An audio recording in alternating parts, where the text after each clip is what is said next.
Hello students, नमस्कार, सत श्री अकाल। स्वागत है आप सभी का आपके पसंदीदा channel magnet base IIT JEE और नीट यानी जीत के चैनल पर। और मैं अभिषेक अग्रवाल आपका जेईई केमिस्ट्री फैकल्टी लेकर आया हूं एक और अमेजिंग, एक और एक्साइटिंग, एक और धमाकेदार सेशन जो क्रैश कोर्स 40 डेज के क्रैश कोर्स का होने जा रहा है, जो कि 24th डे।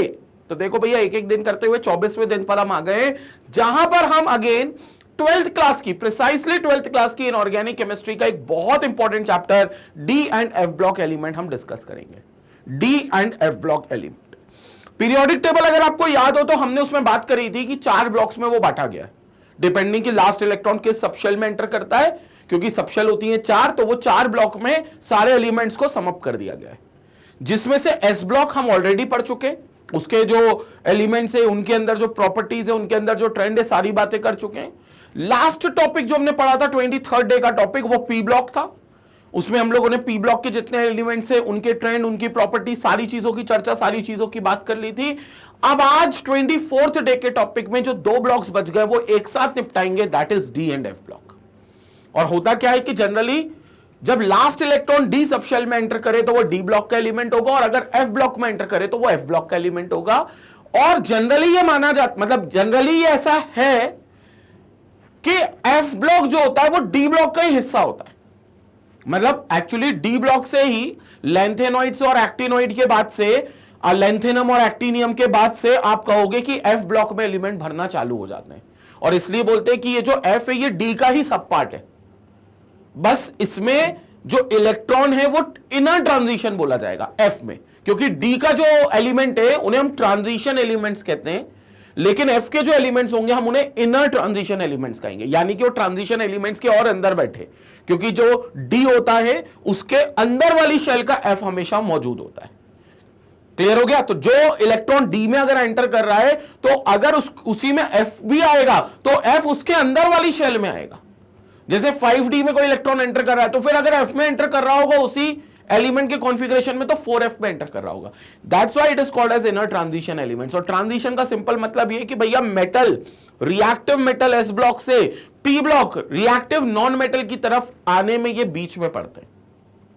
जो डी ब्लॉक के एलिमेंट्स हैं वो एस से पी अगर जाओगे, बोले तो रिएक्टिव मेटल से रिएक्टिव नॉन मेटल की तरफ जाओगे तो ये बीच में पड़ेंगे, और इसलिए इनको ट्रांजिशन मेटल के नाम से जाना जाता है, ट्रांजिशन एलिमेंट के नाम से जाना जाता है।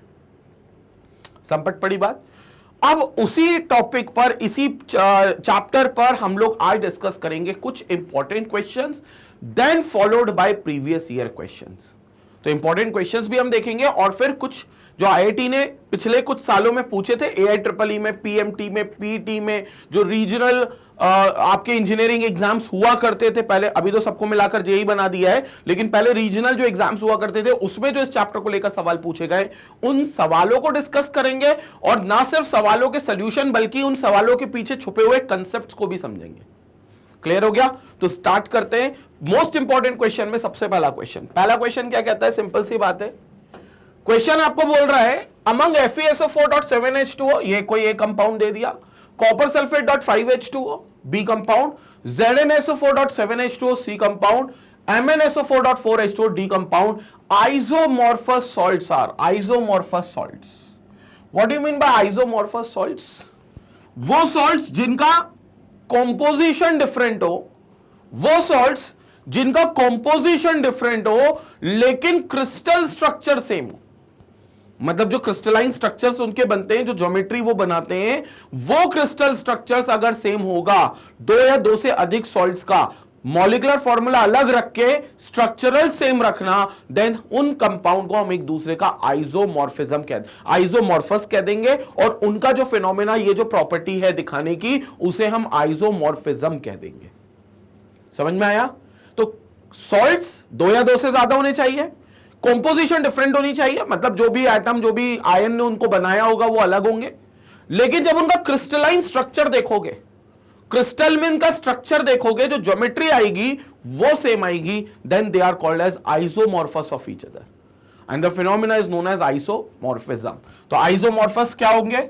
Salts having different salts having different composition salts having different composition है, but same crystalline structure,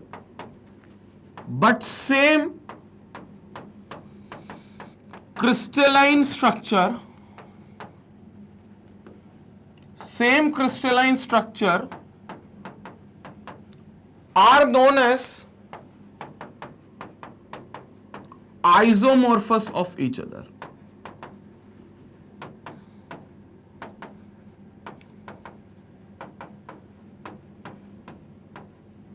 Are known as isomorphous to each other. तो ये isomorphous salts होंगे. क्या होगा? कंपोजिशन डिफरेंट होगी, जो आयंस जिन्होंने सॉल्ट को बनाया होगा वो सब अलग होंगे, लेकिन उनका क्रिस्टलाइन स्ट्रक्चर सेम होगा. अब सिंपल सी बात है, वो आप देखोगे तो क्लियर जो सेम एक एडजेसेंट फॉर्मूले से दिख रहा है, करस्पॉन्डिंग फॉर्मूले दिख रहे हैं, उनका क्रिस्टलाइन स्ट्रक्चर सेम होगा. तो एक तुम देखो FeSO4.7H2, FeSO4.7H2A, और एक देखो ZnSO4.7H2O. इसमें भी 7 वाटर मॉलिक्यूल ऑफ क्रिस्टलाइजेशन है, इसमें भी 7 molecule of water molecule of crystallization है. इसमें 5H2, इसमें 4H2O. तो आपके ये जो दोनों हो गए, कौन से A और C, ये आपके आइसोमॉर्फस हो गए. So A and C will be called as your isomorphous. They are isomorphous. तो ये आपके आइसोमॉर्फस हो गए. तो A and C are isomorphous. तो A एंड C हमारे पास क्वेश्चन नंबर 1 का सही आंसर है. तो यानी कि A ऑप्शन हमारा यहां पर करेक्ट है, that is A and C. ये हमारा बिल्कुल करेक्ट आंसर है. So this is absolutely correct, which is A and C. तो A and C बिल्कुल correct answer है, which are isomorphous of each other. So they are basically isomorphous of each other, which is A and C. जो हमारे FeSO4.7H2O है और जो ZnSO4.7H2O है. Clear हो गया कंसेप्ट? एकदम क्लियर है. तो ये हो गया पहले क्वेश्चन का ए आंसर. स्क्रीनशॉट लेंगे, आगे चर्चा करेंगे. तो संपट पड़ी यहां पर बात. तो अपन ने यहां सिर्फ आंसर नहीं देखा, बल्कि ये कंसेप्ट समझा. और इंपॉर्टेंट है कंसेप्ट, क्योंकि हमेशा याद रखना क्वेश्चन आते जाते रहेंगे, लेकिन जो कंसेप्ट है वो परमानेंट होता है, और उस कंसेप्ट पर आप कई क्वेश्चन कर सकते हो.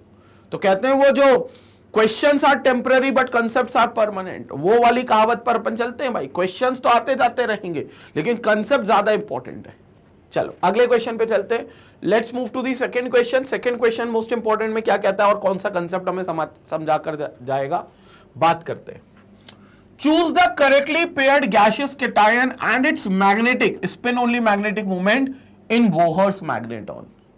आपको यह बताना है कि कौन सा गैसियस कैटायन और उसके साथ में लिखा हुआ magnetic movement, spin only magnetic movement जो बोहर मैग्नेटॉन में कैलकुलेट होता है, उसकी वैल्यू किसके करस्पॉन्डिंग सेम है. अब एक चीज तो देखो, मैग्नेटिक मूवमेंट क्या बताता है कि भैया किस स्पिन से वो मूव करेगा जब वो मैग्नेटिक फील्ड में रखा जाएगा. तो that is called as magnetic movement, which is denoted by mu. उसको हम म्यू से डिनोट करते हैं, मैग्नेटिक मूवमेंट को म्यू से, which is nothing but n into n+2 का अंडर रूट हो जाएगा. So that will be n into n+2 का अंडर रूट हो जाएगा. तो we have magnetic movement which is mu, and this mu will be equal to n into n+2 का under root. तो ये under root of n into n+2 हो जाएगा. Clear हो गई बात? ठीक है. अब यहां पर n क्या होगा? n होगा नंबर ऑफ अनपेयर्ड इलेक्ट्रॉन्स. यानी कि उस कैटायन में कितने नंबर ऑफ अनपेयर्ड इलेक्ट्रॉन्स होंगे, हम इसकी बात कर रहे हैं. एक होगा तो n की वैल्यू 1 हो गई, 2 होंगे तो n की वैल्यू 2 हो गई. उसके हिसाब से हर बार म्यू बदलता रहेगा. और अगर एक भी अनपेयर्ड नहीं है तो फिर वो तो डायमैग्नेटिक कैरेक्टर का हो गया, फिर तो उसका इधर कोई मैग्नेटिक मूवमेंट नहीं होगा, म्यू की वैल्यू 0 हो जाएगी, मैग्नेटिक मूवमेंट विल बी 0. ठीक है. तो वो तब होगा जब n की वैल्यू 0 होगी. लेकिन उन्हें कुछ वैल्यूज दी है, मतलब यहां पर n की कुछ तो वैल्यू है. अब वो देख लेते हैं किसकी गलत दी हुई है. हमें गलत पता करना नहीं, हमें सही वाला पता करना है. करेक्टली पेयर्ड मतलब 3 की गलत है, 1 की सही है. बात कर लेते हैं. पहला वाला ऑप्शन देखते हैं, पहला वाला ऑप्शन को एनालाइज करते हैं. पहले वाले ऑप्शन में टाइटेनियम 2+ है. तो पहले तो टाइटेनियम की बात करते हैं. टाइटेनियम का एटॉमिक नंबर होता है 22. कॉन्फ़िगरेशन क्या होता है? देखो 18 तक तो आर्गन को फॉलो करेगा एज इट इज. उसके बाद हो जाएगा 4s2 19 और 20, और फिर हो जाएगा 3d2 21 और 22. ठीक है. बट ये टाइटेनियम नहीं है, ये टाइटेनियम 2 पॉजिटिव है, मतलब इसके 2 इलेक्ट्रॉन नहीं है इसके पास, तो अपन इससे 2 इलेक्ट्रॉन निकाल लेते हैं। +2 मतलब 2 इलेक्ट्रॉन कम है। अब वो 2 इलेक्ट्रॉन कहां से निकलेंगे, जाहिर सी बात है सबसे पहले s से निकलेंगे, तो यहां पर 4s हो जाएगा 0, खाली हो जाएगा 4s। लेकिन 3D में 2 इलेक्ट्रॉन है, और 3D में अगर 2 इलेक्ट्रॉन है तो आपको क्लियर हो गया होगा d के 5 ऑर्बिटल, 1 2 3 4 और 5, और इसमें 2 इलेक्ट्रॉन डाल दो, 1 और 2, तो ऐसे अनपेयर्ड इलेक्ट्रॉन डालेंगे, मतलब क्लियर हो गया, n की वैल्यू यहां 2 आएगी। n की वैल्यू कितनी आएगी, 2 आएगी। निकाल लेते हैं मैग्नेटिक मोमेंट, तो mu will be equal to 2 × 2 + 2 का अंडर रूट, वो भी किसमें, बोहर मैग्नेटॉन में। तो mu will be equal to 2 × 2 + 2 + 2 is 4, 4 2 8, तो 8 √8 बोहर मैग्नेटॉन। अब √8 विल बी समवेयर अराउंड 2.9 के आसपास, तो ये 3.87 दिया हुआ है, गलत दिया हुआ है। 3 तो आ ही नहीं सकता पहली बात तो, क्योंकि 3 आता तो कम से कम 9 तो होना ही चाहिए था, क्योंकि √9 का 3 आता है, और ये तो 3.87 दिया है, ज्यादा ही दिया हुआ है, तो ये तो बिल्कुल हो ही नहीं सकता, मतलब ये हमारा गलत है, और हमारा आंसर नहीं हो सकता, क्योंकि हमें सही पेयर की तलाश में, तो ये आंसर नहीं हो सकता। ठीक है, चलो बी पर चलते हैं भाई। बी ऑप्शन को खंगालते हैं थोड़ा। बी ऑप्शन क्या है भाई, क्रोमियम +2, क्रोमियम +2। तो पहले अपन क्रोमियम को देख लेते हैं, सिंपल क्रोमियम को देख लेते हैं। क्रोमियम का एटॉमिक नंबर होता है 24। कॉन्फ़िगरेशन पर अगर भरोसा करें तो आर्गन तक तो चलेगा 18 तक, 4s2 19 और 20, और 3d4 होना चाहिए था, लेकिन हमें मालूम है यहां एक एक्सेप्शन लगेगा कि 4s से एक इलेक्ट्रॉन उड़ता हुआ, 4s से एक इलेक्ट्रॉन उड़ता हुआ 3d में जाएगा, क्योंकि 3d को हाफ फील्ड बनाना पड़ेगा भाई, और हाफ फील्ड बनेगा तो स्टेबल ज्यादा होगा, तो खुद ही एक इलेक्ट्रॉन s से उड़ा लेगा और अपने पास ले आएगा। तो कॉन्फ़िगरेशन क्या हो जाएगा, 3d5 4s1, 3d5 4s1। अब क्या करें, क्रोमियम न्यूट्रल नहीं है, क्रोमियम +2 है, तो +2 है तो मतलब 2 इलेक्ट्रॉन उड़ाने, 2 इलेक्ट्रॉन, तो एक 4s1 शहीद हो गया, एक 3d5 से शहीद हो गया, तो मतलब क्या बचा, मतलब क्या बचा इनके पास, 4s पूरा खाली, और 3d5 बन जाएगा 3d4, और 4s पूरा खाली तो 4s0, तो ये हो जाएगा 3d4। समझ में आया। अब 3d4 मतलब d में 4 इलेक्ट्रॉन, 4 इलेक्ट्रॉन मतलब n की वैल्यू 4, n की वैल्यू 4, तो म्यू की वैल्यू देखते हुए चलेंगे, इट विल बिकम 4 × 4 + 2 का अंडर रूट, n × n + 2 के अंडर रूट के हिसाब से। 4 + 2 बोलेंगे 6, 6 4 24, तो भैया ये हो गया √24 बोहर मैग्नेटॉन, √24, जो समवेयर अराउंड 5 से थोड़ा कम आएगा, क्योंकि 25 होता तो 5 आता, तो 5 से थोड़ा कम, मेरे को लग रहा है 4.90 बिल्कुल सही है। तो अपन √24 की एक बार वैल्यू कैलकुलेट कर लेते हैं कैलसी से, और ये देख लेते हैं, तो √24 कैलकुलेट कर लेते हैं, तो वी हैव दिस एज √24, 4.89 बिल्कुल सही है, 4.90 हमें हमारा आंसर मिल चुका है। बी ऑप्शन करेक्टली मैच है, ये हमारा बिल्कुल सही आंसर है। क्लियर हो गया। अब देखो, वैसे तो तुम्हें सी और डी देखना ही नहीं चाहिए, फिर तो सीधा आगे बढ़ना चाहिए, बट मैं एग्जाम नहीं दे रहा हूं, अगर एग्जाम होता तो मैं बी पे टिक करके अगले क्वेश्चन पे निकल जाता, मैं यहां तुमको समझा रहा हूं, तो क्यों हम सी और डी ऑप्शन का एनालाइज छोड़े, हम उसको भी एनालिसिस करते हैं। तो यहां पर देखेंगे भाई, सी ऑप्शन पर आएंगे, आंसर तो मिल चुका है बी है, सी ऑप्शन पर आएंगे। सी ऑप्शन क्या कहता है, कोबाल्ट +3, कोबाल्ट की पहले तो बात कर लेते हैं। कोबाल्ट, कोबाल्ट का एटॉमिक नंबर होता है 27, अगर कॉन्फ़िगरेशन पे जाएं तो ये हो जाएगा, आर्गन 18 तक फॉलो करेगा, उसके बाद 4s2 19 और 20, और फिर 3d7। लेकिन as we know cobalt neutral नहीं है, कोबाल्ट पर +3 का स्टेट है, +3 मतलब 3 इलेक्ट्रॉन कम है, तो 3 इलेक्ट्रॉन यहां से 2 उड़ा दो, और ये 7 को 6 कर दो, तो ये हो गया 3d6 4s0। 3d6 ध्यान से समझना, ये मान लो d है, तो 1 2 3 4 5 और 6, मतलब ये आपका पेयर्ड हो गया, और ये 4 आपके अनपेयर्ड रह गए, मतलब 4 इलेक्ट्रॉन अनपेयर्ड हो गए। समझ में आया, क्योंकि डी में 5 ऑर्बिटल होते, तो अपन ने सबको एक एक भर दिया, और 6th वाले से पेयरिंग शुरू कर दी, तो एक पेयर्ड भी हो गया, 4 अनपेयर्ड रह गए। एन की वैल्यू कितनी आ गई, 4, और n की वैल्यू अगर 4 आ गई तो we can say mu will be equal to 4 into 4 plus 2 का अंडर रूट, और ये वही आएगा जो पहले आया था, which is again under root of 24 BM Bohr magneton, जो 4.90 आना चाहिए था बट 3.87 हमारे सामने है, तो ये हमारा गलत आंसर है। ठीक है, लास्ट देख लेते हैं Mn+2 4.90 बोहर मैग्नेटॉन के हिसाब से। यहां पर देख लेते हैं भाई डी को सॉल्व करके। मैग्नीज का एटॉमिक नंबर इज 25, तो दिस इज 25। कॉन्फ़िगरेशन पर अगर यकीन करें तो आर्गन तक तो फॉलो करेगा 18 नंबर तक, फिर 19 और 20 4s2, और फिर ये बन जाएगा 3d5। बट चूंकि Mn+2 है, न्यूट्रल नहीं है, तो 4s के 2 इलेक्ट्रॉन उड़ाने पड़ेंगे, 2 इलेक्ट्रॉन कम, तो 3d5। 3d5 मतलब 5 इलेक्ट्रॉन अनपेयर्ड, पांचों अनपेयर्ड, तो पांचों अनपेयर्ड। n की वैल्यू हो गई कितनी? 5। n की वैल्यू कितनी हो गई? 5। रखेंगे म्यू की वैल्यू 5 इंटू 5 प्लस 2 का under root. 5 plus 2 is 7, 7 5 35, so it will become root 35 Bohr magneton.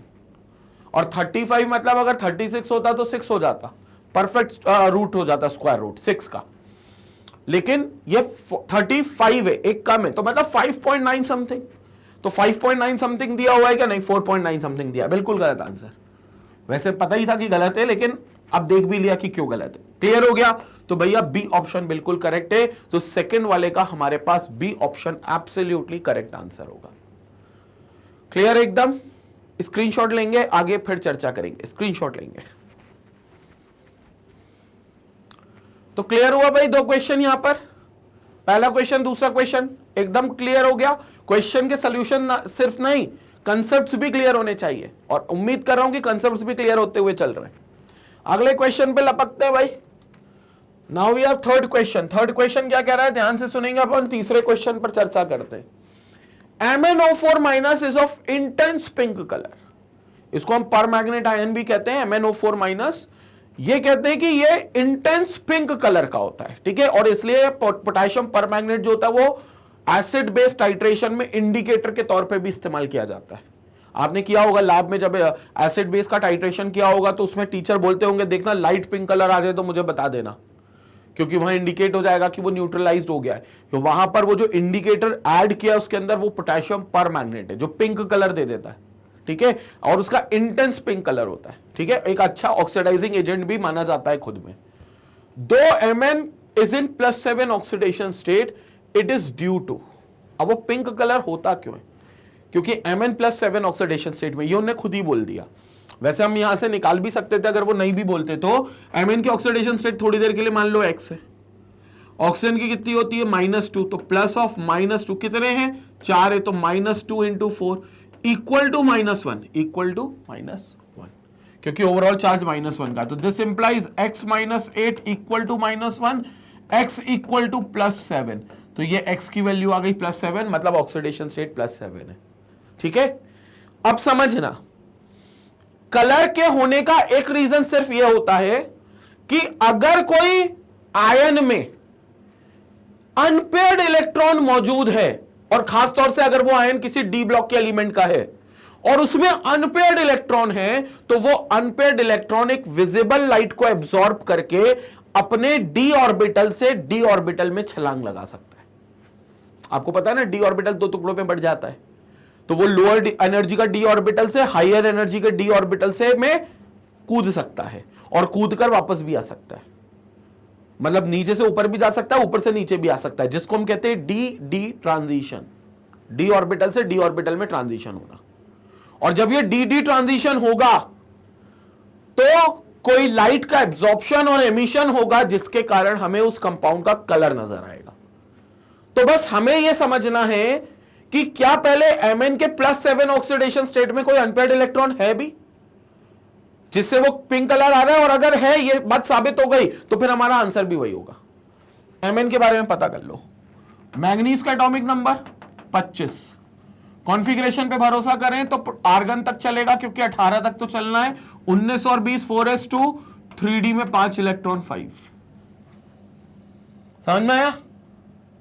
अब Mn में +7 ऑक्सीडेशन स्टेट है, यहां से क्लियर दिख रही है, +7 मतलब 7 इलेक्ट्रॉन उड़ा दिए, 7 इलेक्ट्रॉन उड़ा दिए मतलब 3d5 सब उड़ा दिया, 3d5 सब उड़ा दिया। आर्गन के बराबर का कॉन्फ़िगरेशन आ गया जो कि स्टेबल कॉन्फ़िगरेशन है, +7, समझ में आया। लेकिन अब इसके बावजूद भी वो कलर्ड है, ये बोल रहा है वो इंटेंस पिंक कलर है, अब इसके बावजूद भी कलर्ड है, मतलब आर्गन के बराबर का कॉन्फ़िगरेशन रख रहा है, और आर्गन के बराबर का कॉन्फ़िगरेशन है मतलब आखिरी शेल में 3s2 3p6 है, और 3s2 3p6 है मतलब सारे इलेक्ट्रॉन्स पेयर्ड अप है, लेकिन फिर भी ये पिंक कलर दिखा रहा है। अब रीजन देखेंगे, oxygen gives colour to it, ये तो बकवास बात है कि ऑक्सीजन कैसे कलर देगा। Charge transfer where oxygen gives its electron to Mn making it Mn6 hence coloured, ये स्टेटमेंट सही है।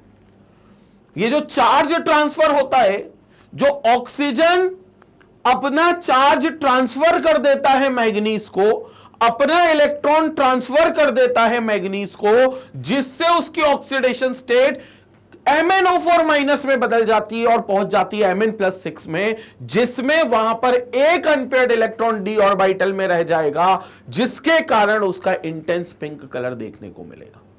समझ में आया।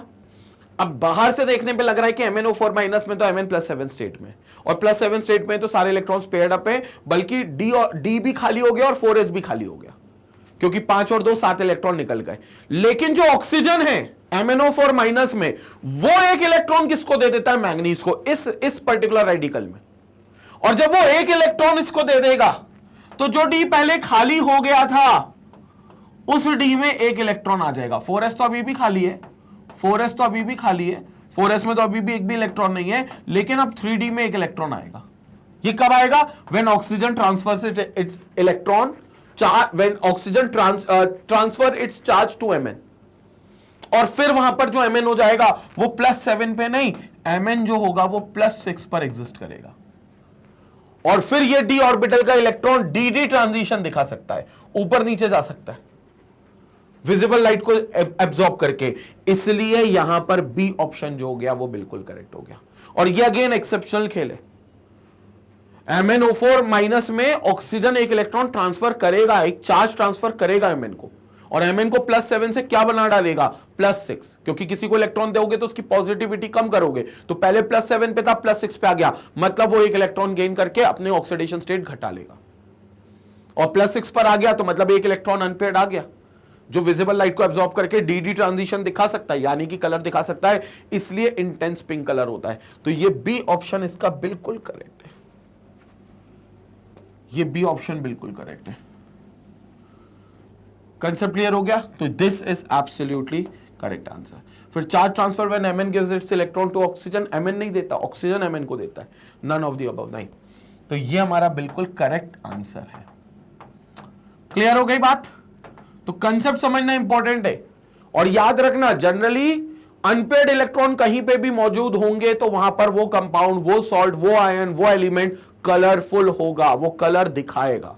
अगर सारे पेयर्ड अप हुए, एक भी अनपेयर नहीं हुआ, कोई कलर नहीं दिखाएगा, व्हाइट कलर होगा या कलरलेस, उसको आप बोल सकते हो। क्लियर हो गया? स्क्रीनशॉट लेते हैं, फिर हम लोग आगे चर्चा करते हैं। इस क्वेश्चन का स्क्रीनशॉट लेंगे। अगले क्वेश्चन पे चलते हैं। Let's move to the question number 4। Question number 4 पर बात करते हैं। क्वेश्चन नंबर 4 क्या कह रहा है? Lanthanoid contraction is caused due to, ये तो बहुत ही बड़ा इजी, बड़ा लल्लू और बहुत ही कॉमन क्वेश्चन है। लैंथेनोइड कॉन्ट्रैक्शन 12th बोर्ड में भी बड़ा कॉमन क्वेश्चन था। लैंथेनोइड कॉन्ट्रैक्शन क्या होता है और उसके कॉन्सिक्वेंसेस लिखिए। इवन जेई में भी एक बड़ा कॉमन क्वेश्चन हो चुका है। अब लैंथेनोइड कॉन्ट्रैक्शन किसकी वजह से होता है? तो क्या होता है?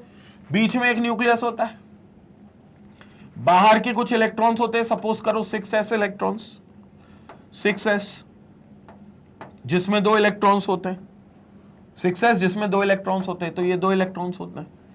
इन 2 इलेक्ट्रॉनों को लगता है कि हमारी रक्षा करने के लिए बीच में कई इलेक्ट्रॉन्स हैं जो न्यूक्लियस से हमें बचा लेंगे। न्यूक्लियस से बचना क्यों है? क्योंकि इलेक्ट्रॉन पे नेगेटिव है, न्यूक्लियस पे पॉजिटिव है।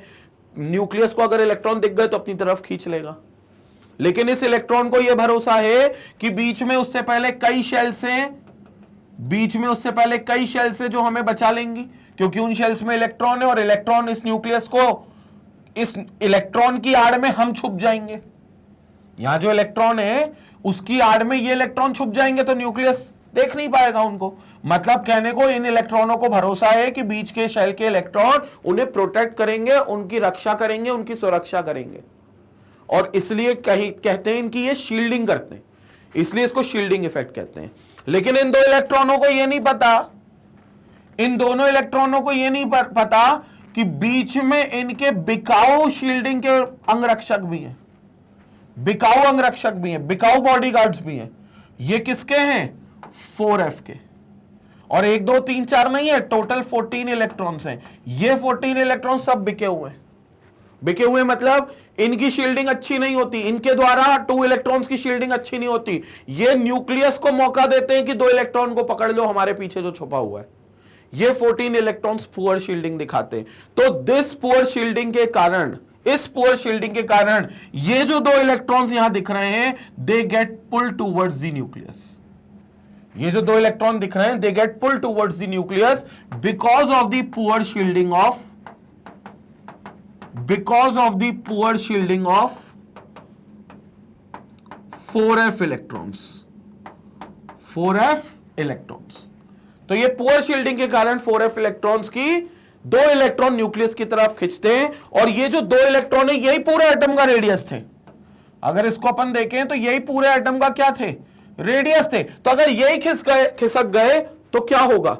एटम कॉन्ट्रैक्ट होगा, एटम श्रिंक होगा, और इसे हम कहेंगे लैंथेनॉइड कॉन्ट्रैक्शन, क्योंकि ये 4f के बाद कॉन्ट्रैक्ट होना चालू करते हैं। जैसी 4f आ जाता है, शेल आ जाती है, वैसी कॉन्ट्रैक्ट होना चालू होते हैं। तो इस कॉन्ट्रैक्शन को हम कहते हैं लैंथेनम से शुरू होता है, इसलिए इस कॉन्ट्रैक्शन को लैंथेनॉइड कॉन्ट्रैक्शन कह दिया जाता है।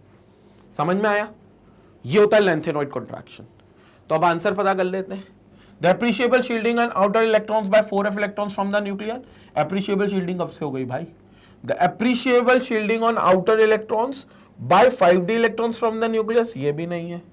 The same effective nuclear charge from cerium to lutetium, ये भी, मतलब ये कब से आ गया भाई? ये तो बिल्कुल नहीं हो सकते। The imperfect shielding on outer electron by 4f electrons from the nucleus, ये है सही आंसर। imperfect shielding है ना भाई, appreciable shielding थोड़ी ना। appreciable होती तो फिर भाई न्यूक्लियस को मौका थोड़ी ना मिलता कि वो बाहर के 2 इलेक्ट्रॉन को खींच ले।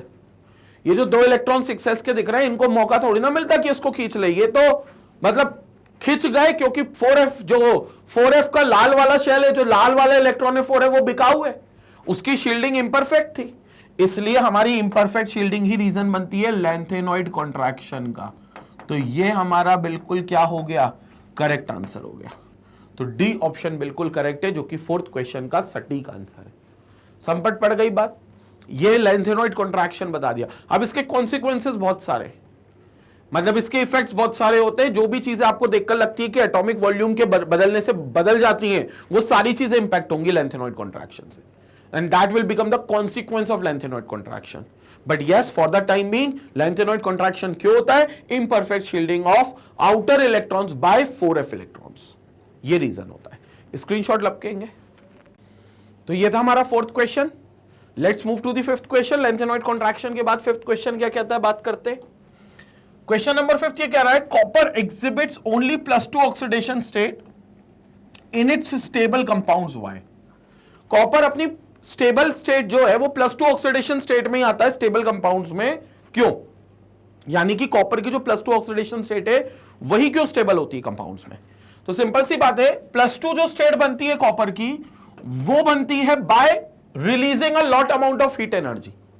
तो जो कॉपर +2 बनेगा कहीं भी किसी भी कंपाउंड में बने, जैसे CuO में बन गया, ठीक है, this is cupric oxide, CuSO4 बन गया, कॉपर सल्फेट, तो इन सब में आप देखोगे कि बहुत ज्यादा हीट निकलती है। मतलब इस स्टेट तक आने के लिए उसे एक्सोथर्मिक रिएक्शन दिखानी पड़ती है, एक्सोथर्मिक रिएक्शन दिखानी पड़ती है, यानी कि उसे हीट को रिलीज करना पड़ता है। और एक्सोथर्मिक रिएक्शन मतलब हीट रिलीज करेगा, मतलब उसके अंदर की एनर्जी कम होगी, और हमें पता है भैया जब भी एनर्जी कम होगी तो it will become more stable, तो वो और ज्यादा क्या हो जाएगा? स्टेबल हो जाएगा। तो हेंस +2 स्टेट, क्योंकि एक्सोथर्मिक होती है, उसका फॉर्मेशन +2 में आने का एक्सोथर्मिक होता है, तो हीट निकलेगी, हीट निकलेगी तो उस कंपाउंड के अंदर हीट कम रहेगी, और कंपाउंड के अंदर हीट कम रहेगी तो वो स्टेबल रहेगा। सिंपल सी बात है। तो copper is transition metal in +2 state, नहीं भैया गलत स्टेटमेंट।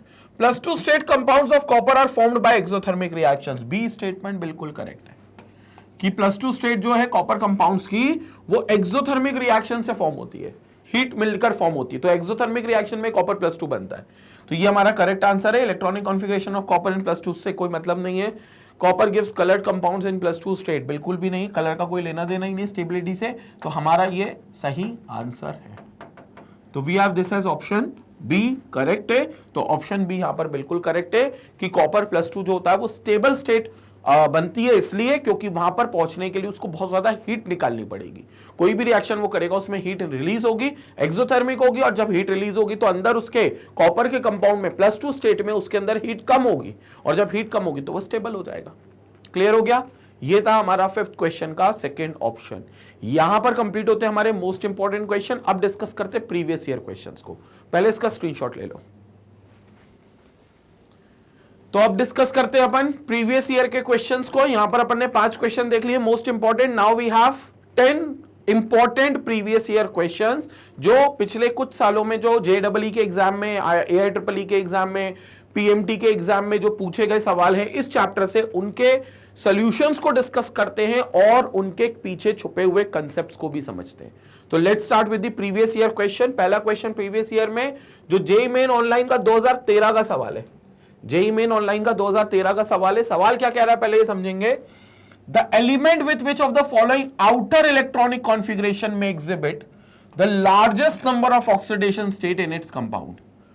आपको यह बताना है कि largest number of oxidation state किसी भी कंपाउंड में से इनमें से किस कॉन्फ़िगरेशन में होगी। तो देखो जहां पर maximum number of unpaired electrons हो गए वहां से वो सारे इलेक्ट्रॉन रिलीज कर सकते हैं। ऑक्सीजन के रेफरेंस में सारे इलेक्ट्रॉन्स रिलीज हो सकते हैं, और वो सारे इलेक्ट्रॉन रिलीज होंगे तो वो मैक्सिमम ऑक्सीडेशन स्टेट होगी। और जिस हिसाब से आंसर है उस हिसाब से पहला ही आंसर करेक्ट होना चाहिए। 3d5 4s2, समझो इस बात को। 3d5 4s2, ये 3d, अब इसमें 5 इलेक्ट्रॉन भरेंगे, ये 4s, इसमें 2 इलेक्ट्रॉन भरेंगे। तो 3d5 4s2 यहां देखेंगे 1 2 3 4 5 6 और 7। पहले तो ये 2 लूज कर सकता है, मतलब यहां से वो +1 भी दिखा सकता है, +2 भी दिखा सकता है। ये लूज हो गया तो +3 दिखा सकता है, ये हो गया +4 दिखा सकता है। ये तीसरा लूज हो गया इसमें 3D में तो +5 दिखा सकता है। चौथा लूज हो गया +6 दिखा सकता है। पांचवा लूज हो गया तो +7 भी दिखा सकता है। मतलब +1 से लेकर +7 तक की सारी ऑक्सीडेशन स्टेट्स ये दिखा सकता है। और जब +1 से लेकर +7 तक की सारी ऑक्सीडेशन स्टेट्स दिखा सकता है तो maximum number of oxidation state इसी के पास है, largest number of oxidation state. जबकि इसमें देखोगे 3d8 4s2, 4s के 2 इलेक्ट्रॉन निकलेंगे, लेकिन 3d8 मतलब 3 पेयर्ड हो गए, तो सिर्फ ये 2 निकल सकते हैं। तो वो 2 और ये 2, समझ में आया? 1 2 3 4, 4 ऑक्सीडेशन स्टेट, +1 +2 +3 +4। 3d7 ये 2 निकल सकते हैं 4s के, और 3d7 मतलब 2 पेयर्ड हो गए, तो वो 2 निकल सकते हैं 4s के, और 3 अनपेयर्ड निकल सकते हैं। तो +1 +2 3 यहां से निकलेंगे, +3 +4 +5, +1 से +5 5 ऑक्सीडेशन स्टेट।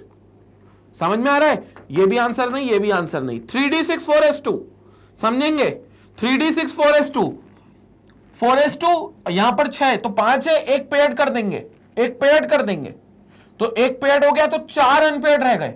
तो ये चारों निकल सकते हैं ऑक्सीडेशन के टर्म्स में, और ये 2 निकल सकते हैं। तो ये 2 निकलेंगे तो +1 +2, और ये 4 +3 +4 +5 +6, टोटल हो गए 6। तो मैक्सिमम ऑक्सीडेशन स्टेट कब है? 3d5 4s2 में ही है, पहले ऑप्शन में ही है। 7 +1 से +7 तक 7। तो ये भी आंसर नहीं है, हमें हमारा करेक्ट आंसर पहले ही मिल गया था, ए ऑप्शन करेक्ट है। समझ में आया? So this is A option which is absolutely correct answer. ये हमारा बिल्कुल करेक्ट आंसर है, ए ऑप्शन। क्लियर हो गया? So this will be 3d5 4s2। 5 electron D से निकले, 2 इलेक्ट्रॉन 4s से निकले, तो +1 से +7 तक की सारी ऑक्सीडेशन स्टेट्स आपको देखने को मिलेंगी। तो ये हो गया 3d5 4s2, जो हमारा क्या हो गया, पहले क्वेश्चन का पहला ऑप्शन हो गया। और ये क्वेश्चन आया था JEE मेन ऑनलाइन 2013 में। ठीक है, स्क्रीनशॉट लेते हैं, अगले क्वेश्चन पे चलते हैं। Let's move to another question, question number 2 पर बात करते हैं भाई। जेईई मेन 2019 का सवाल है, देखो रिसेंट ईयर का ही सवाल है, तो जेईई मेन 2019 क्या बोल रहा है, क्वेश्चन पहले पढ़ते हैं। In context with the transition elements, transition element के कंटेक्स्ट में विच of the following statement is incorrect. D block के एलिमेंट में आपको इनकरेक्ट स्टेटमेंट पता करना है, इनमें से कोई इनकरेक्ट है, 3 करेक्ट है, 1 इनकरेक्ट है। In addition to the normal oxidation state, the zero oxidation state is also shown by these elements in the complexes. Yes, बिल्कुल दिखाते हैं। नॉर्मल ऑक्सीडेशन स्टेट जो नंबर वाली होती है, +1 +2 +3 -1 -2, ये सब तो दिखाते ही हैं, लेकिन कंपाउंड में डी ब्लॉक के एलिमेंट कुछ जीरो भी दिखाते हैं। बिल्कुल ट्रू है। जैसे निकल टेट्रा कार्बोनिल, निकल कौन सा है, डी ब्लॉक का एलिमेंट है, कार्बोनिल के साथ है, टेट्रा कार्बोनिल के साथ है, तो निकल की जो ऑक्सीडेशन स्टेट होगी वो जीरो होगी, निकल की जो ऑक्सीडेशन स्टेट होगी वो जीरो होगी। तो पहला ऑप्शन तो भैया ट्रू है अपना, उसमें कोई दिक्कत की बात नहीं है, तो अपना आंसर नहीं हो सकता क्योंकि अपन को गलत स्टेटमेंट की तलाश है। In the highest oxidation state the transition metal shows basic character and forms cationic complexes. Highest oxidation, ये भाई साहब ये तो उल्टी बात कर ली कुछ। ऑक्सीडेशन स्टेट हाई होती है तो एसिडिक कैरेक्टर ज्यादा होता है, बेसिक कैरेक्टर नहीं होता। ये बात याद करो, हमने पी ब्लॉक में भी पढ़ी थी, हालांकि हमने वहां ऑक्सो एसिड्स के रिस्पेक्ट में पढ़ी थी, बट वो बात कॉमन है बड़ी, कि जो भी एसिडिटी होगी, किसी भी कंपाउंड की जो एसिडिटी होगी वो डायरेक्टली प्रोपोर्शनल होगी to this its oxidation number of central atom. मतलब oxidation number of central atom, कितना अच्छा ऑक्सीडेशन नंबर है सेंट्रल एटम का, उस पर डिपेंड करेगा। ज्यादा ऑक्सीडेशन नंबर, ज्यादा अच्छी एसिडिटी। ये हमने पी ब्लॉक में भी पढ़ा था। और ये बोलते हैं कि इन the highest oxidation state the transition metal shows basic character. नहीं भैया, हाईएस्ट ऑक्सीडेशन स्टेट में तो वो एसिडिक कैरेक्टर दिखाएंगे। ये फॉल्स स्टेटमेंट है और हमें हमारा आंसर मिल गया है, बी ऑप्शन करेक्ट है। ये फॉल्स स्टेटमेंट है और हमें हमारा आंसर मिल गया है, बी ऑप्शन हमारे लिए करेक्ट है। तो ये हमारा सही आंसर है। समझ में आया? गलत स्टेटमेंट की तलाश थी, गलत स्टेटमेंट मिल गया। ये कहते हैं हाईएस्ट ऑक्सीडेशन स्टेट में बेसिक कैरेक्टर ज्यादा होगा, हम कहते हैं हाईएस्ट ऑक्सीडेशन नंबर होता है, स्टेट होती है तो एसिडिक कैरेक्टर ज्यादा होगा, एसिडिटी ज्यादा होगी तो एसिडिक कैरेक्टर ज्यादा होगा। फिर in the highest oxidation state of the first 5 transition elements cadmium to manganese all the 4s and 3d electrons are used for bonding. बिल्कुल सही, क्योंकि सब अनपेयर्ड होंगे, तो ये स्टेटमेंट ट्रू है, सी। इसलिए हमारा आंसर नहीं हो सकता, वैसे भी इसलिए नहीं हो सकता क्योंकि बी ऑलरेडी हमारा आंसर मिल चुका है। लेकिन ये क्यों है? क्योंकि यहां पर अनपेयर्ड इलेक्ट्रॉन्स सारे होंगे और सारे स्कैंडियम से मैग्नीज में अनपेयर्ड इलेक्ट्रॉन्स, क्योंकि मैग्नीज के बाद पेयरिंग शुरू होती है right from iron, iron onward से पेयरिंग शुरू होगी, तो अनपेयर्ड इलेक्ट्रॉन्स होंगे तो सब बॉन्डिंग में हिस्सा ले सकते हैं। बिल्कुल ट्रू है। Once the D5 configuration is exceeded the tendency to involve all the 3d electrons in bonding decreases. बिल्कुल सही है। D5 के बाद क्या होगा? Tendency of involving d electrons in bonding will decrease. Why? Because electrons will get paired up.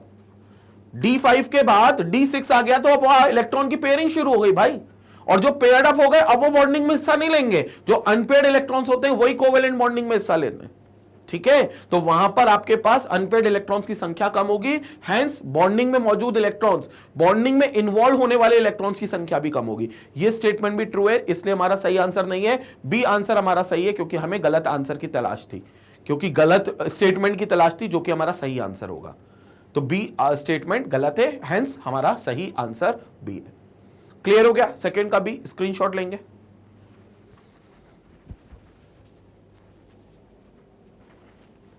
Okay, तो JEE Main 2019 का सवाल था। Let's move to another question. JEE Main 2013 का सवाल, जेईई मेन 2013 ऑनलाइन एग्जाम का सवाल है। 4 सक्सेसिव मेंबर्स, 4 सक्सेसिव मेंबर्स है of the first row transition elements. 4 successive member से पहली रो के ट्रांजिशन, पहली रो समझ गए? 3D सीरीज की बात कर रहे हैं भाई साहब, 3D सीरीज की, याद है? 3D सीरीज की नहीं, 3D सीरीज की बात कर रही है, वो स्कैंडियम टाइटेनियम वेनेडियम वाली सीरीज, 3D सीरीज। क्लियर हो गया? क्या थी 3D series? Scandium titanium vanadium chromium manganese iron cobalt निकल कॉपर और जिंक, यही थी 3D series. Scandium, titanium, vanadium, chromium, manganese, iron, cobalt, निकल, कॉपर और जिंक। सुनो तुम विवाह कर लो मुझसे। Scandium, titanium, vanadium, chromium, manganese कैसे? सुनो तुम विवाह कर लो मुझसे, फिर कोई नहीं कहेगा जानू। क्लियर हो गया? फिर आयरन कोई, कोबाल्ट निकल नहीं कहेगा, कॉपर जानू, जिंक। याद हो गया? तो ये अपनी कौन सी सीरीज है? 3D series. ये अपन ने मेन चीज में भी बताई आपको। Are listed below with atomic numbers. Which one of them is expected to have the highest EM3 plus to M2 plus value? अच्छा, आपको ये बताना है इनमें से सबसे ज्यादा वैल्यू M3 प्लस की M2 प्लस में जो रिडक्शन पोटेंशियल वैल्यू है M3 प्लस से M2 प्लस में जाने की, वो किसकी सबसे ज्यादा होगी? तो देखो सिंपल सी बात है, उसकी सबसे ज्यादा होगी जिसका M2 प्लस में सबसे स्टेबल ऑक्सीडेशन स्टेट होगा। मतलब इनमें M2 प्लस पता करना है कि सबसे ज्यादा स्टेबल ऑक्सीडेशन स्टेट किसका है। तो M2 प्लस की स्टेट यहां पर अपन पता कर लेते हैं सबसे ज्यादा किसकी है। जैसे मैंगनीज है, अब तुम मैंगनीज को ही देख लो। यहां पर मैंगनीज का एटॉमिक नंबर लिया हुआ 25। कॉन्फ़िगरेशन आर्गन तक कैसा चलेगा? 18 तक आर्गन को फॉलो करेगा, 19 और 20, और ये हो गया 3d5। लेकिन ये मैंगनीज की +2 पता करनी है अपने को, तो +2 मतलब 4s के 2 इलेक्ट्रॉन शहीद कर दो, 4s बिल्कुल खाली कर दो, 4s खाली हो गया, यही स्टेबिलिटी आ गई 3d5। 3d5 ये स्टेबिलिटी आ गई। तो 3d5 Mn+2 जो होता है वो 3d5 कॉन्फ़िगरेशन रखेगा, which has an extra stability due to extra stability due to half filled d electrons, due to half filled d electrons, d orbital के इलेक्ट्रॉन्स है। हाफ फिल्ड है ना d orbital, due to half filled d orbitals बोलना चाहिए, due to half filled d orbitals, क्योंकि d orbitals half filled है। D orbital में maximum 10 electron आ सकते हैं, और कहते हैं कंप्लीटली फिल्ड होते अगर 10 इलेक्ट्रॉन होते तो भी स्टेबल होते, और आधे भरे एग्जैक्टली 10 के 5 भरे, आधे बिल्कुल आधे भरे तो भी क्या है? एक्स्ट्रा स्टेबल है, क्योंकि एक ही तरफ स्पिन है सबका, तो एक्स्ट्रा स्टेबिलिटी लेकर आते हैं। तो ये स्टेबल है और ये स्टेबल है, तो ये हमारा सही आंसर होना चाहिए ए ऑप्शन, क्योंकि मैंगनीज एक्स्ट्रा स्टेबिलिटी ले रहा है और एक्स्ट्रा स्टेबिलिटी ले रहा है तो वहां जाना चाहेगा। भाई हर चीज अनस्टेबल से स्टेबिलिटी की ओर अग्रसर होती है। केमिस्ट्री में अनस्टेबल एलिमेंट स्टेबिलिटी की ओर तलाश में जाते हैं, स्टेबिलिटी की तरफ भागते हैं। तो मैंगनीज होना चाहिए, क्योंकि ये बिल्कुल चाहेगा +2 में आना, +3 में नहीं चाहेगा। +3 से +2 तो बहुत अच्छा रिड्यूस करना चाहेगा, और बहुत अच्छा रिड्यूस करेगा तो रिडक्शन पोटेंशियल बहुत ज्यादा होगा। लेकिन इससे भी ज्यादा होता है कोबाल्ट का रिडक्शन पोटेंशियल, ये कोबाल्ट, क्योंकि अगर कोबाल्ट +3 में, अब यहां पर कोई एक्स्ट्रा स्टेबिलिटी नहीं है, ये सिर्फ एक्सपेरिमेंटल डेटा है, मतलब ये प्रैक्टिकली करके देखा गया, और इसको तुम्हें याद ही रखना पड़ेगा। इसका कोई लॉजिक के हिसाब से तो MN आंसर है, लेकिन यहां पर जब हमने एक्सपेरिमेंट किया तो देखा कि कोबाल्ट की जो +3 स्टेट है और +2 स्टेट है, उसमें ये ज्यादा तेजी से भाग जाता है, मैंगनीज से भी ज्यादा। जबकि देखा जाए तो +3 भी स्टेबल नहीं है। क्यों?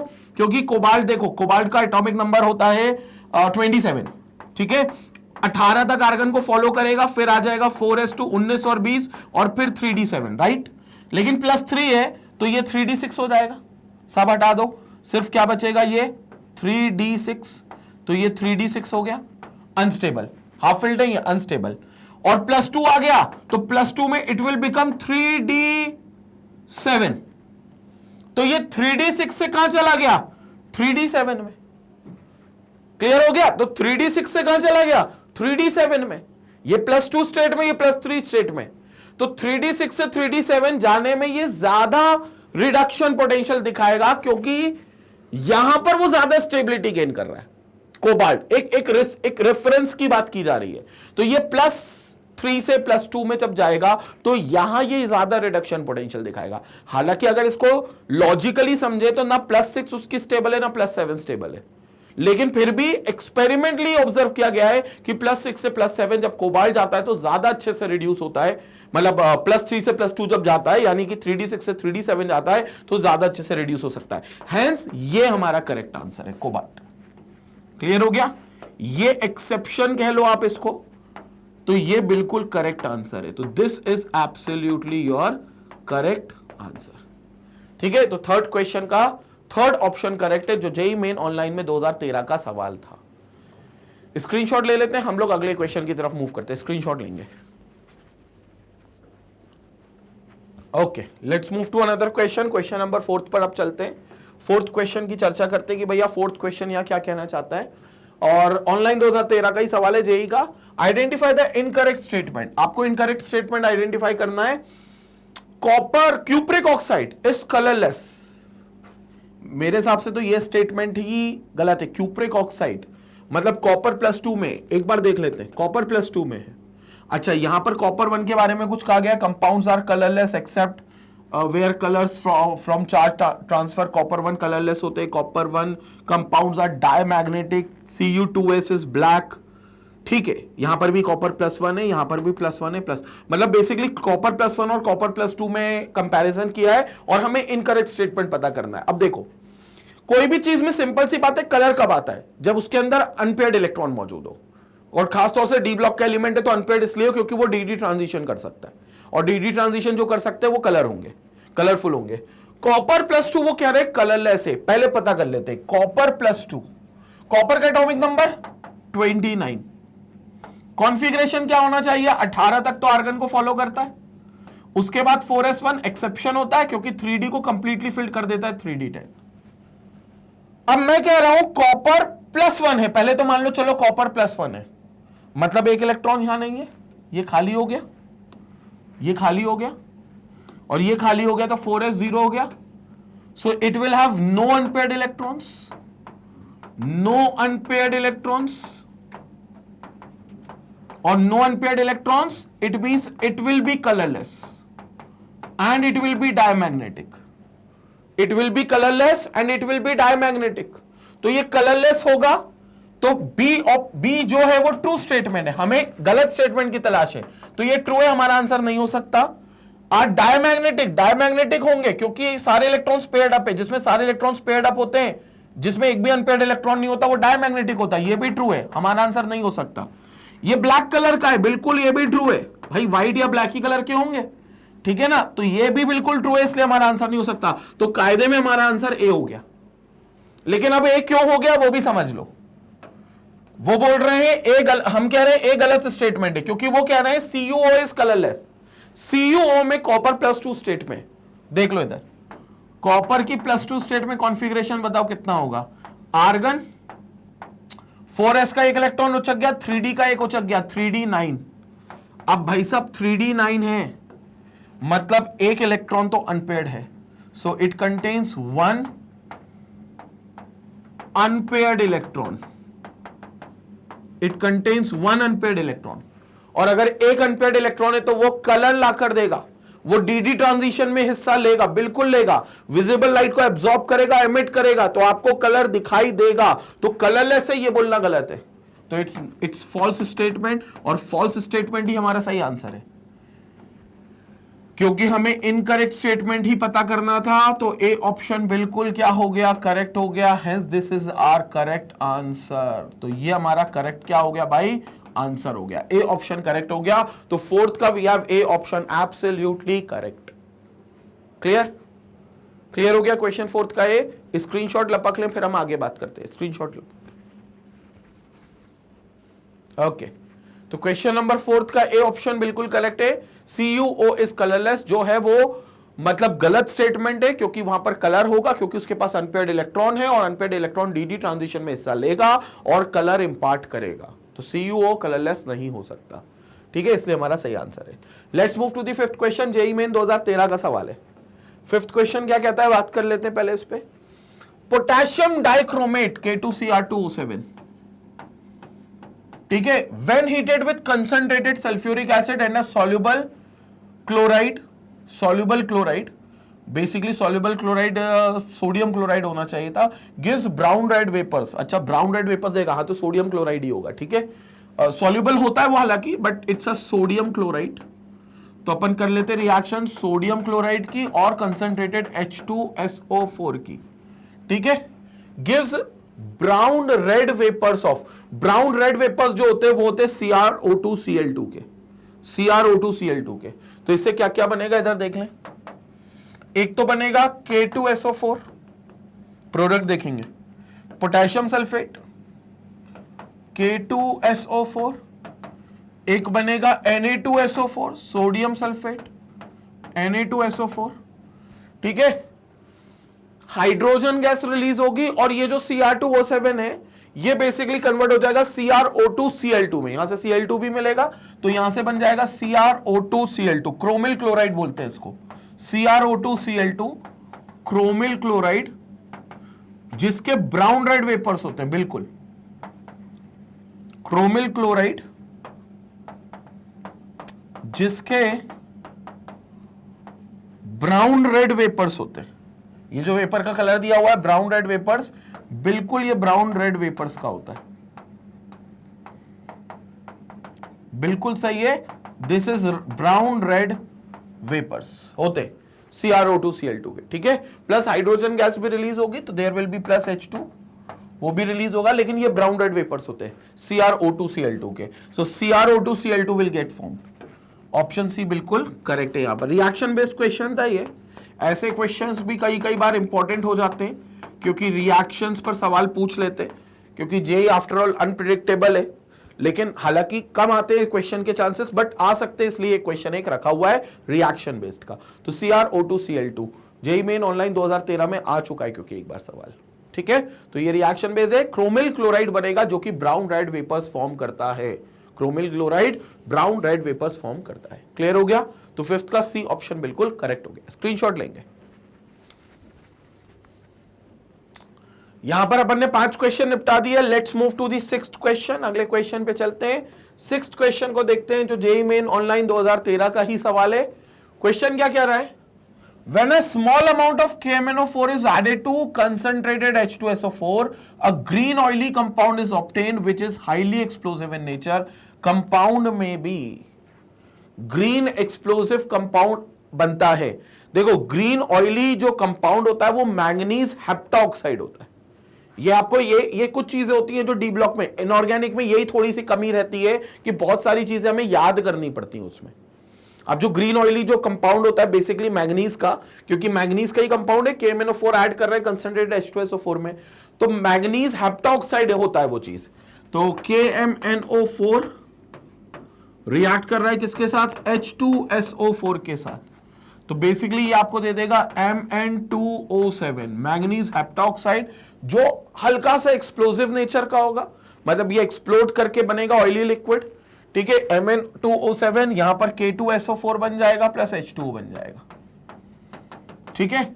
और ये एक्सप्लोसिव होकर बनता है, और हल्का सा इसको अगर आप डिकम्पोज करोगे तो ये मैंगनीज डाइऑक्साइड भी दे देता है MnO2। अगर आप इसको डिकम्पोज करोगे, हीट करोगे, वार्म करोगे तो मैंगनीज डाइऑक्साइड देगा। तो इसका जो कलर होता है वो ग्रीन ऑयली लिक्विड रहता है, ग्रीन ऑयली टाइप का। Is highly explosive in nature, compound में भी तो ग्रीन ऑयली कंपाउंड फॉर्म करता है ये। It's a green oily compound, ठीक है। तो ग्रीन ऑयली कंपाउंड है Mn2O7। So we have B option correct है, जो Mn2O7 का सही आंसर है। ये बिल्कुल करेक्ट आंसर है, इट्स एब्सोल्युटली करेक्ट आंसर। तो ये हो गया बी Mn2O7। क्लियर हो गया? स्क्रीनशॉट लेंगे इसका, फिर हम लोग आगे चर्चा करेंगे। तो दिस इज Mn2O7 जो बिल्कुल सटीक आंसर है, और ये हमारा बी ऑप्शन बिल्कुल करेक्ट है, ठीक है। तो 6th का बी ऑप्शन करेक्ट हो गया। जेईई मेन ऑनलाइन 2013 का ये सवाल है। स्क्रीनशॉट लेते हैं, फिर आगे बात करते हैं। Okay, let's move to another question. अगले क्वेश्चन पे चलते हैं जो कि होगा 7th क्वेश्चन। जेईई मेन 2009 का सवाल है। जेईई मेन में 2009 में ये क्वेश्चन पूछा गया था। क्या क्वेश्चन है, बात कर लेते हैं इसकी। क्वेश्चन नंबर 7 क्या कहता है?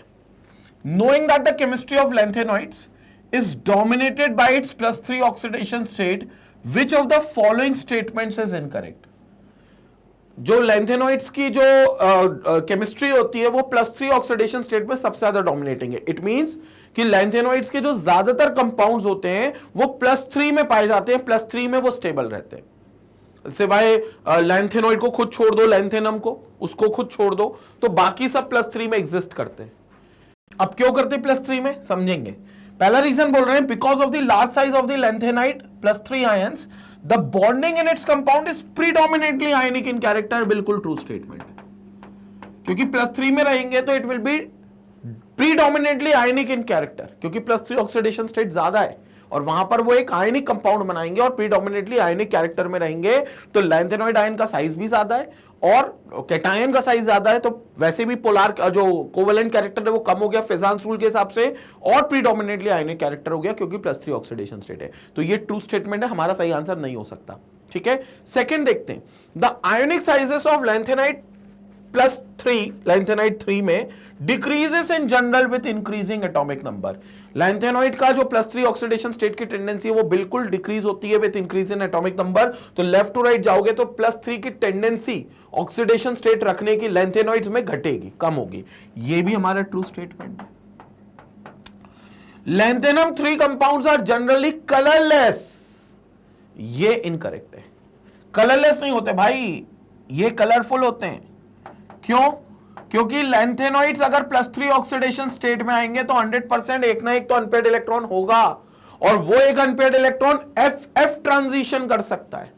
जैसे ट्रांजिशन में ट्रांजिशन एलिमेंट्स डी ब्लॉक में DD ट्रांजिशन होता था जो कलर के पीछे का कारण होता था, inner transition elements F block elements में FF ट्रांजिशन होता है जो कलर के पीछे का कारण होता है। तो FF ट्रांजिशन में आपको वो कलर का कारण दिखेगा। तो ये स्टेटमेंट फॉल्स है, और जो फॉल्स है हमें उसी की तलाश है। तो ये हमारा करेक्ट आंसर हो गया, ये हमारा करेक्ट आंसर हो गया। तो this is absolutely our correct answer.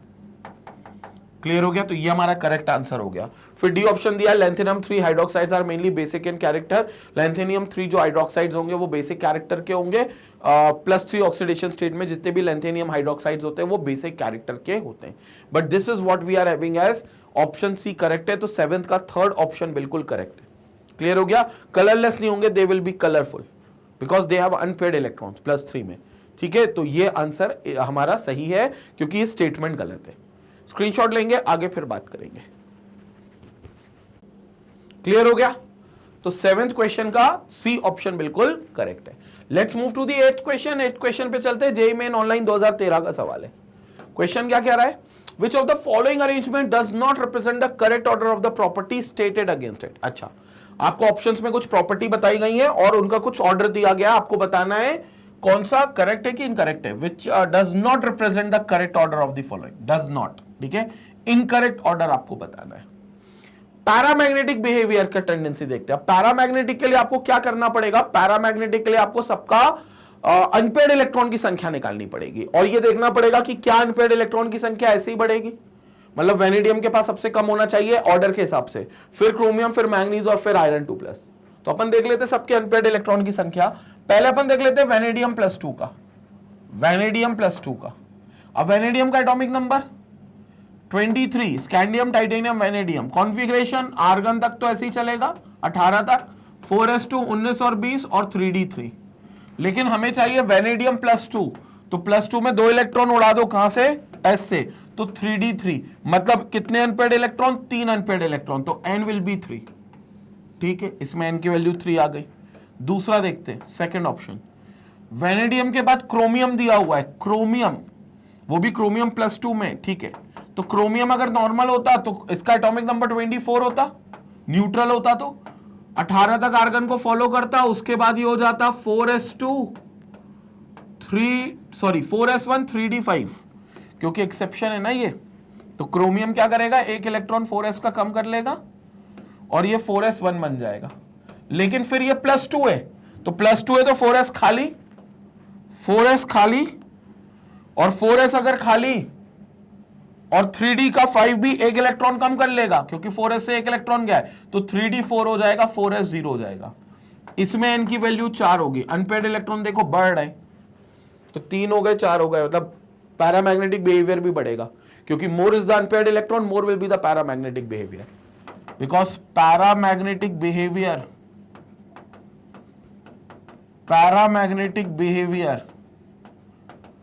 Is directly proportional to number of unpaired electrons. ठीक है, तो इसी कंसेप्ट पर हम ये क्वेश्चन सॉल्व कर रहे हैं, ये वाला ऑप्शन कहना चाहिए बल्कि सॉल्व कर रहे हैं, नंबर ऑफ अनपेयर्ड इलेक्ट्रॉन। तो अब तक तो सही है ऑर्डर, देखते आगे भी सही रहेगा कि नहीं। सी ऑप्शन मतलब थर्ड ऑप्शन जो है वो है मैग्नीज प्लस 2 का, मतलब थर्ड जो आयन है वो है मैग्नीज प्लस 2 का। अब अगर मैग्नीज होता तो ये 25 एटॉमिक नंबर होता, आर्गन तक ऐसे ही चलता 18 तक, फिर होता 4s2 और 3d5। लेकिन फिर क्या करा इसने, 2 इलेक्ट्रॉन निकाल दिए, तो 4s को खाली कर दिया क्योंकि मैग्नीज प्लस 2 है, तो 4s 0 हो गया, n की वैल्यू हो गई 5, n की वैल्यू 5, 3 4 5 बढ़ रही है, पैरामैग्नेटिक कैरेक्टर बढ़ रहा है। आयरन पर और कंफर्म कर लेते हैं, लास्ट आयरन का देख लेते हैं, फोर्थ। मेरे हिसाब से आयरन में कम आएगा क्योंकि मैक्सिमम तो यही मैग्नीज में आता है, अब आयरन में देखना कम आएगा। Fe स्टेट में प्लस 2 पे ये भी एटॉमिक नंबर 26 होता, अगर न्यूट्रल होता 18 तक आर्गन को ये भी फॉलो करता, 19 और 20 4s में चले जाते और बचे हुए 6 3d में चले जाते, तो 3d6 होता। हाँ अब देखो गड़बड़ हो गई, 4s खाली, 2 इलेक्ट्रॉन क्योंकि प्लस 2 है तो 2 इलेक्ट्रॉन गए, तो 4s 0 हो गया, और 3d में 6 इलेक्ट्रॉन, 3d में 6 मतलब अनपेयर्ड इलेक्ट्रॉन 4, तो n की वैल्यू हो गई वापस से 4, n की वैल्यू हो गई वापस से 4। मतलब देखो अच्छी खासी बढ़ रही थी, 3 4 5, लेकिन यहां 4 हो गई क्योंकि मैक्सिमम इलेक्ट्रॉन जो अनपेयर्ड हो सकते डी में वो 5 ही हो सकते, 6 को देखकर 6 नहीं होंगे, वो पेयरिंग शुरू हो गई 5 के बाद, तो 5 पहले अनपेयर्ड फिर एक पेयर्ड हो गया, तो अनपेयर्ड कितने बचे, 4 बचे, अब n की वैल्यू 4। तो क्या ऑर्डर होना चाहिए पता है, वेनेडियम प्लस 2 का पैरामैग्नेटिक सबसे कम, उससे ज्यादा क्रोमियम प्लस 2 और आयरन प्लस 2 का सेम, आयरन प्लस 2 का सेम, और सबसे ज्यादा मैग्नीज प्लस 2 में पैरामैग्नेटिक कैरेक्टर। ये पैरामैग्नेटिक कैरेक्टर का ट्रेंड होना चाहिए इन आयंस में, जो कि अलग है। इसमें Fe+2 सबसे ज्यादा दे रहे हैं, नहीं Mn+2 सबसे ज्यादा होना चाहिए। पहला ही ऑर्डर गलत है, पहला ही ऑर्डर गलत है, फॉल्स है, और हमें इनकरेक्ट ऑर्डर ही पता करना था, इसलिए हमारा आंसर ऑप्शन ए में ही आ गया, ये हमारा आंसर हो गया।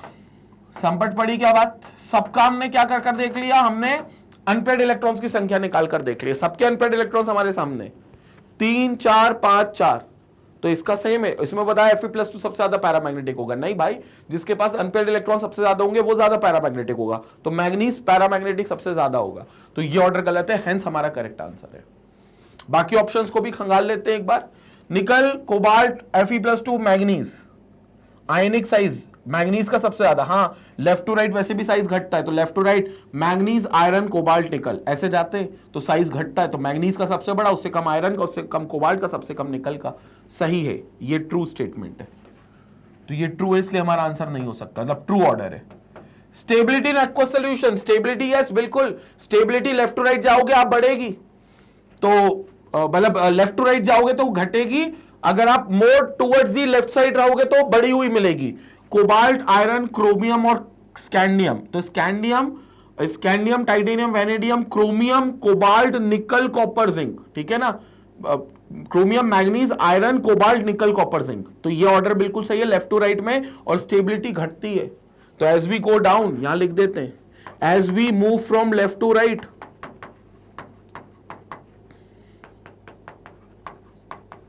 left to right, stability of M+3 ion decreases,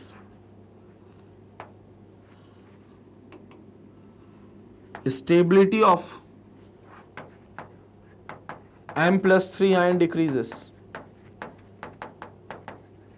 M+3 ion decreases, तो ये लेफ्ट टू राइट जा रहा है, इसलिए सबसे ज्यादा स्टेबल कौन है, स्कैंडियम का +3, और सबसे लीस्ट स्टेबल कौन है, कोबाल्ट का +3, तो ये स्टेटमेंट भी, मतलब ये ट्रेंड भी हमारा ट्रू है, ये ट्रेंड भी हमारा ट्रू है, ठीक है। Now number of oxidation states, जितने ज्यादा अनपेयर्ड इलेक्ट्रॉन्स होंगे उतनी ज्यादा ऑक्सीडेशन स्टेट होगी, और कहते हैं 3D सीरीज में बीच तक, मिड ऑफ द सीरीज 21 से 25 तक अनपेयर्ड इलेक्ट्रॉन की संख्या बढ़ेगी तो ऑक्सीडेशन स्टेट बढ़ेगी, फिर 26 से 30 तक घटेगी क्योंकि पेयर्ड अप हो जाएंगे इलेक्ट्रॉन्स, तो फिर ऑक्सीडेशन स्टेट भी घटेगा। तो यहां देखो स्कैंडियम, टाइटेनियम, क्रोमियम, मैग्नीज, ये जा रहे हो आप 21 22 24 25, अनपेयर्ड इलेक्ट्रॉन की संख्या बढ़ रही है, ये अनपेयर्ड इलेक्ट्रॉन की संख्या बढ़ रही है, तो ऑक्सीडेशन नंबर भी बढ़ रहा है। तो बिल्कुल सही है, मैग्नीज का सबसे ज्यादा ऑक्सीडेशन स्टेट्स होंगी, क्रोमियम की कम, टाइटेनियम की उससे कम और स्कैंडियम की सबसे कम। ये ट्रेंड भी बिल्कुल ट्रू है, ये ट्रेंड भी बिल्कुल ट्रू है, इसलिए हमारा आंसर नहीं हो सकता। तो हमारा आंसर हमारा ए ऑप्शन है, जो हमें पहले ही मिल गया। 8th क्वेश्चन का पहला ऑप्शन करेक्ट है। जेईई मेन ऑनलाइन 2013 का ये सवाल था, ए ऑप्शन बिल्कुल करेक्ट हो गया। क्लियर हो गया? स्क्रीनशॉट लेते हैं, आगे फिर हम लोग बात करते हैं। स्क्रीनशॉट लेंगे। Okay, let's move to another question now. 8th question के बाद let's move to the 9th question. JEE Main 2016 का सवाल है। जेईई मेन में 2016 में सवाल पूछा गया था। क्या क्वेश्चन है, चर्चा कर लेते हैं इसकी। The pair having the same magnetic moment is, अच्छा आपको इनमें से बताना है किसका मैग्नेटिक मोमेंट सेम होगा। तो सिंपल सी बात है, मैग्नेटिक मोमेंट सेम उसका होगा जिसके पास same number of unpaired electrons होंगे। तो जिस पेयर के पास same number of unpaired electrons, सबके अनपेयर्ड इलेक्ट्रॉन्स निकाल लेंगे, तो जिसके पास same number of unpaired electrons होंगे उसका मैग्नेटिक मोमेंट क्या होगा, सेम होगा। तो अपन एक एक पेयर का निकाल लेते हैं। पहले CrH2O6 और FeH2O6 में देख लेते हैं। तो देखो यहां पर ऑक्सीडेशन स्टेट कितनी है, क्रोमियम की +2 और आयरन की भी +2। तो क्रोमियम +2 में कितने अनपेयर्ड इलेक्ट्रॉन है देख लेते हैं। आर्गन तक फॉलो करता, फिर 3d5 4s1 आता, 4s1 खाली 3d4, तो ये 3d4 आ जाएगा। n की वैल्यू कितनी आ गई, 4। ये ए ऑप्शन के लिए देख रहा हूं, ठीक है। इसमें सेंट्रल एटम Fe है और वो भी कौन सी ऑक्सीडेशन स्टेट पे है, H2 पे कोई चार्ज नहीं है, तो +2 का चार्ज Fe पर होगा, Fe+2 स्टेट में। Fe का नॉर्मल होता 26 तक होता, तो आर्गन तक फॉलो करता, फिर 19 और 20 4s2 में आता और 6 आता 3d6 में। लेकिन 2 इलेक्ट्रॉन निकल गए, तो ये इसके पास बचा 3d6 बचा, तो इसके पास भी n की वैल्यू 4 है। ये तो पहले ही ऑप्शन सही आ गया हमारा। हमें क्या बताना है, the pair having the same magnetic moment. इसमें भी n की वैल्यू 4 है, इसमें भी n की वैल्यू 4 है, तो they contain same number of unpaired electron, hence their magnetic moment value is same.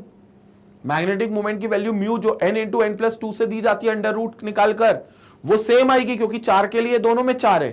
तो ए ऑप्शन ही करेक्ट है। बाकी अपन और देख लेते हैं। ए ऑप्शन हमारा करेक्ट है, ये ए ऑप्शन था। बी ऑप्शन की बात कर लेते हैं, हम थोड़ा सा बी ऑप्शन की बात कर लेते हैं।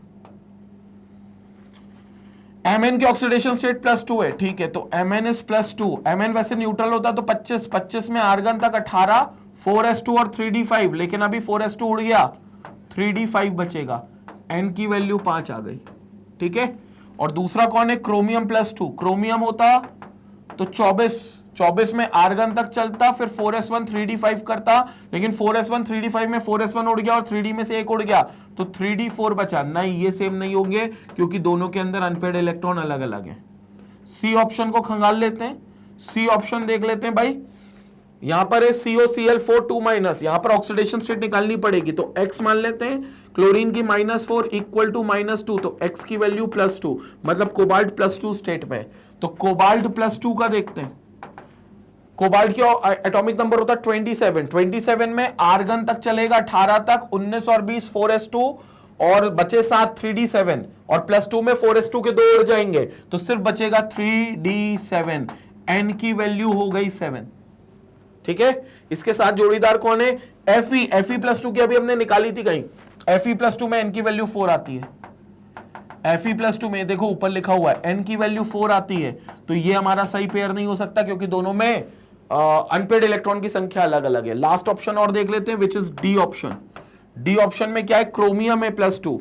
क्रोमियम +2 निकाला था कहीं, सबसे पहले निकाला था, n की वैल्यू 4 आएगी, ये निकाला है ना, n की वैल्यू 4 आएगी क्रोमियम +2। और यहाँ क्या है, कोबाल्ट।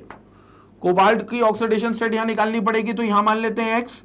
क्लोरीन की -4 इक्वल टू -2, तो x की वैल्यू आ गई +2, मतलब कोबाल्ट जो है वो +2 ऑक्सीडेशन स्टेट में।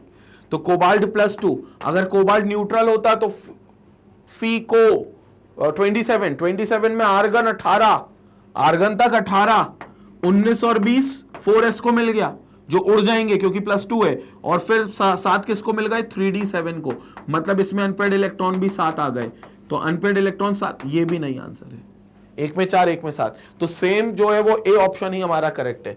तो ये ऑप्शन भी नहीं है, ये भी नहीं है, ये भी नहीं है, ए ऑप्शन जो हो गया वो बिल्कुल करेक्ट आंसर हो गया, क्योंकि इन दोनों पेयर का आपस में मैग्नेटिक मोमेंट बिल्कुल सेम होगा, क्योंकि इनके पास same number of unpaired electrons हैं। इस वाले कॉम्प्लेक्स में भी क्रोमियम के 4 अनपेयर्ड इलेक्ट्रॉन्स है, इस वाले कॉम्प्लेक्स में भी Fe+2 के 4 अनपेयर्ड इलेक्ट्रॉन्स हैं, और 4 अनपेयर्ड इलेक्ट्रॉन्स होंगे, तो hence it will be more stable, it will be having same magnetic moment, not more stable, but they will have same magnetic moment, क्योंकि मैग्नेटिक मोमेंट कैसे निकाला जाता है, mu equal to n into n+2 का under root. ये magnetic moment को निकालने का फॉर्मूला है जो Bm यानी कि बोहर मैग्नेटॉन में निकलता है। ठीक है, तो बस अपने को ये पता करना था किसके अनपेयर्ड इलेक्ट्रॉन सेम है, जिसके भी n की वैल्यू सेम, उन दोनों का म्यू भी सेम, मैग्नेटिक मोमेंट भी सेम। जेईई मेन 2016 का सवाल था। क्लियर हो गया? 9th question done. स्क्रीनशॉट लेंगे, will move to the next question. तो ये हो गया भैया 9th question done. Let's move to the 10th question. आखिरी क्वेश्चन है जो AIEEE 2010 का सवाल है, तो प्रीवियस ईयर क्वेश्चन का ये लास्ट क्वेश्चन है, क्वेश्चन नंबर 10 AIEEE 2010 का सवाल है। क्वेश्चन पूछ रहे हैं the correct order of EM2+2M values with negative sign of the 4 successive elements chromium, manganese, iron and cobalt is. 3D elements, 3D series के ये 4 सक्सेसिव एलिमेंट्स हैं, और अगर इनको सही ऑर्डर में लिखें तो क्या होता है, क्रोमियम,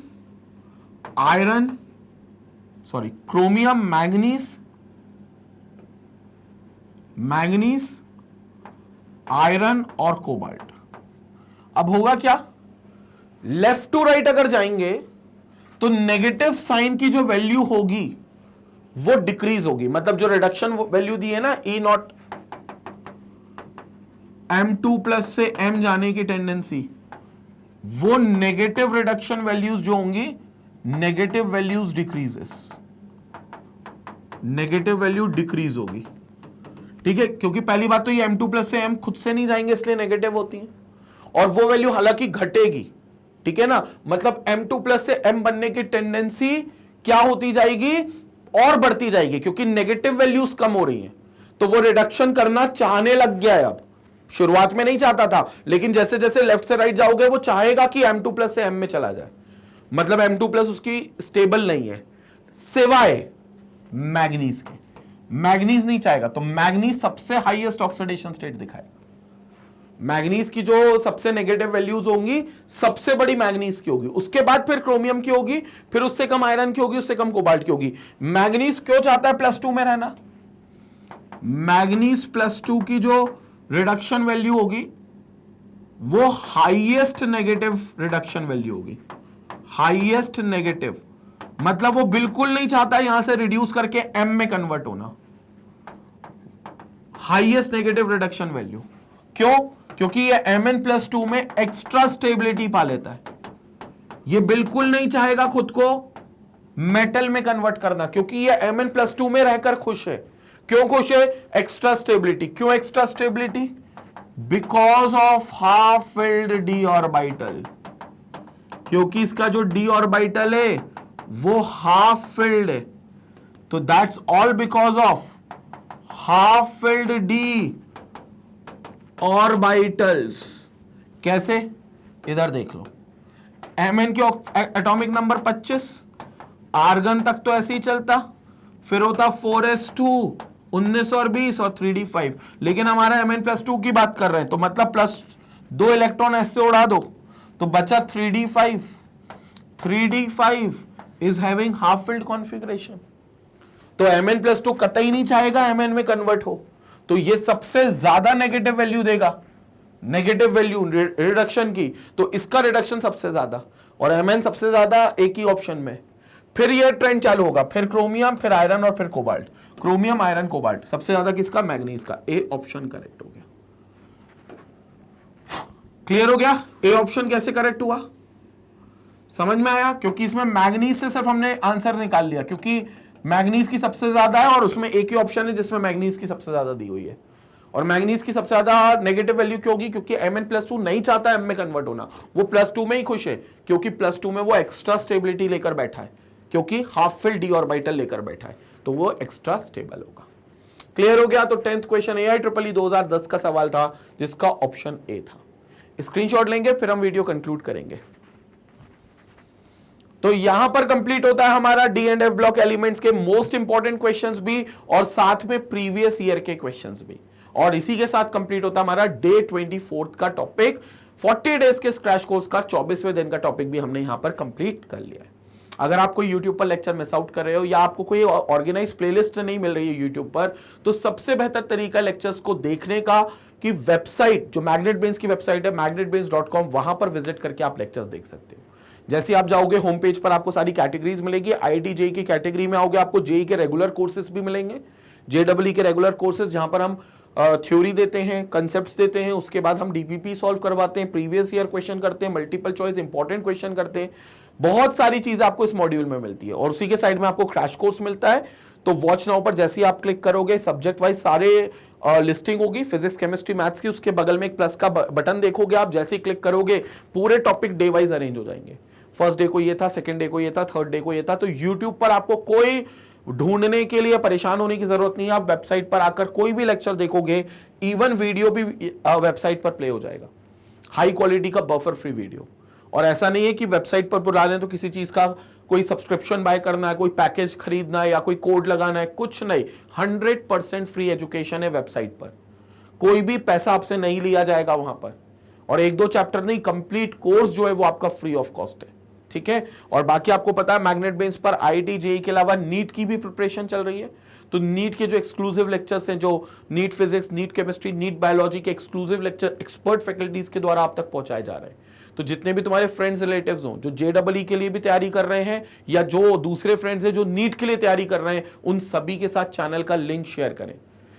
वीडियो पसंद आई तो लाइक जरूर करें और चैनल भी सब्सक्राइब करें और चैनल का लिंक सभी के साथ शेयर करें। इसी तरीके से मैग्नेट ब्रेन्स को अपना प्यार और सपोर्ट देते रहें। Stay connected, stay educated. Thank you.